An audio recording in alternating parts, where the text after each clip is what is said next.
আজকে চলে এসেছি কলকাতার ভীষণ প্রসিদ্ধ একটা জায়গাতে।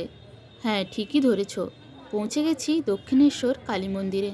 আমি দমদম থেকে মেট্রোতে করে চলে এসেছি দক্ষিণেশ্বর। তবে শিয়ালদা থেকে ডানকুনিগামী যে কোনো লোকাল ট্রেনে মাত্র 5 টাকা ভাড়াতেই আসা যাবে দক্ষিণেশ্বর। মেট্রো আর রেল স্টেশন একদম পাশাপাশি। বেরিয়েই ডান দিকে পড়বে রানী রাসমণি স্কাইওয়াক। এই 340 মিটার লম্বা আর 10.5 মিটার চওড়া স্কাইওয়াকটি মেট্রো এবং রেল স্টেশনকে সংযুক্ত করেছে দক্ষিণেশ্বর কালী মন্দিরের মেন গেটের সাথে। আমি প্রথমবার যখন মন্দিরে এসেছিলাম তখন এইটা ছিল না। 2018 সালে প্রথম উদ্বোধন হয়। স্কাইওয়াকের উপর দিয়ে সোজা হেঁটে চলেছি।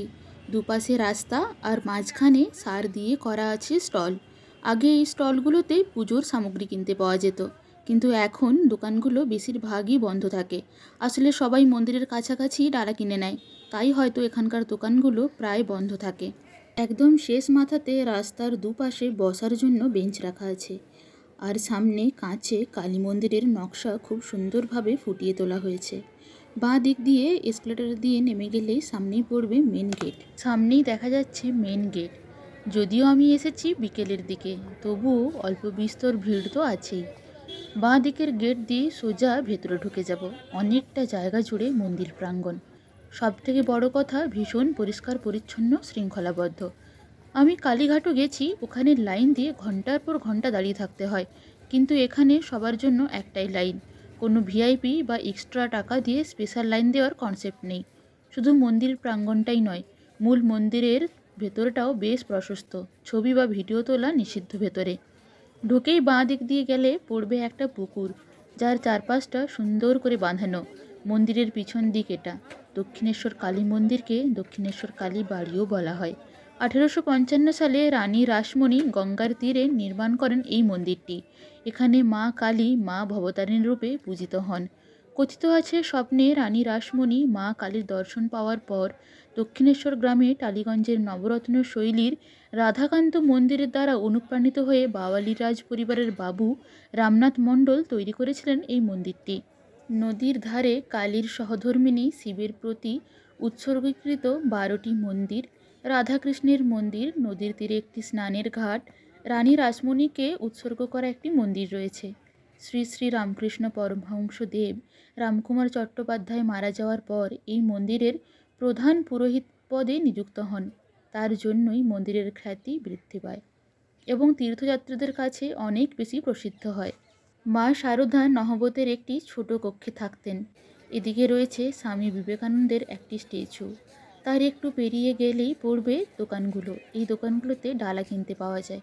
এতক্ষণ ধরে আমি যে তথ্যগুলো জানালাম, এইগুলো কিন্তু সবই উইকিপিডিয়া থেকে পড়া, আর কিছু কিছু বাবা দাদু ভাই এনাদের কাছ থেকে শোনাও, আর কিছু কিছু ইতিহাস বই বা অন্যান্য গল্পের বই থেকেও পড়া। আর এই যে জায়গাটা দেখতে পাচ্ছ, এখানে জুতো, ব্যাগ, মোবাইল জমা দেওয়ার কাউন্টার রয়েছে। আর একটু এগিয়ে গেলে পড়বে মূল মন্দিরের প্রবেশপথ। এটা হলো রানী রাসমণির মন্দির। নহবতের ছবি তোলা নিষিদ্ধ, তাই কোনো ক্লিপ নেওয়া হয়নি। আর এইগুলো হলো শিবের মন্দির। এটা মন্দিরের বাইরে থেকে দেখা যায়। কত সুন্দর একটা পরিবেশ। এক পাশে গঙ্গা, তার তীরে সবুজ গাছপালা, আর পাশে মায়ের মন্দির। এলেই যেন মন প্রাণ সব শান্ত হয়ে যায়, এক অপার শান্তি পাওয়া যায়। আর এই দেখো, এটা হলো গঙ্গার সেই ঘাট। সূর্য অস্তগামী, মানুষজন বসে আছে গঙ্গার ঘাটের সিঁড়িতে। সত্যি কথা বলতে, আমি যতবার এখানে এসেছি ততবারই মনে হয়েছে যেন আমি এখানে থেকে যাই, এখানেই বসে থাকি। বারবার আসতে ইচ্ছে করে। যা আমি কলকাতাতে এসেছি, অনেকবার আমি এখানে এসে ঘুরে গেছি। আর এখানে দেখো, গঙ্গার জল ভীষণভাবে পরিষ্কার। আমি যতবারই এসেছি বরাবরই দেখি জলটা বেশ সুন্দর, পরিষ্কার পরিচ্ছন্ন। দেখো, আমি হাতে তুলেও দেখাচ্ছি জলটা ঠিক কতটা পরিষ্কার। শীতের সন্ধ্যা নামছে, গঙ্গার বুকে নামছে কুয়াশা। বেশ সুন্দর একটা পরিবেশ। আর ওই দেখো, দেখা যায় রবীন্দ্র সেতু। এতটা শান্তি আমি আর কোথাও পাইনি। এই গঙ্গার ধারে বসে, একধারে মন্দির, একধারে গঙ্গা, উফ, কী যে একটা অনুভূতি, ঠিক বলে বোঝাতে পারবো না। কয়েকটা নিজস্বীও তুলে নিলাম, স্মৃতি হয়ে থাকবে এইগুলো। তাহলে আজ এই পর্যন্তই। আবার দেখা হবে নতুন কোনো ব্লগে। আর ভিডিওটা তোমাদের কেমন লাগলো কমেন্ট করে কিন্তু জানাতে ভুলো না।